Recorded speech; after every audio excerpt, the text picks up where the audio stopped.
Hello students! In this video, we will learn how to express a number as the product of its prime factors. If you don't already know what is a prime number, click on the link in the description box below to watch the video regarding prime numbers. For today's example, we will be using the number 504. Let us begin! To express a number as the product of its prime factors, constantly divide the number by the next smallest prime number. Let's try.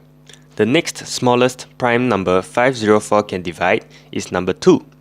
Write that down and divide 504 by 2 and we will get 252.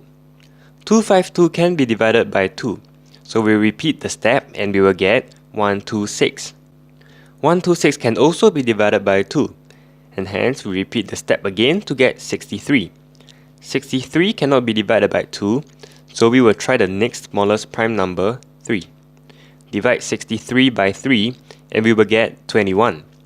21 can be divided by 3, so we write that down and divide 21 by 3 to get 7. 7 cannot be divided by 3 nor 5. The next smallest prime number is 7. We will then end off the working by writing the number 7. Once this is done, write the products in indices form and we will have our final answer of 2 cubed times 3 square times 7. Always remember to check your answer by working out your final answer. If you get back the original question, you are done, congratulations! If not, check back at your working to look for careless mistakes.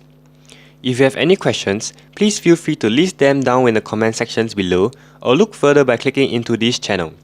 Remember students, for every problem, there is a solution. Never give up!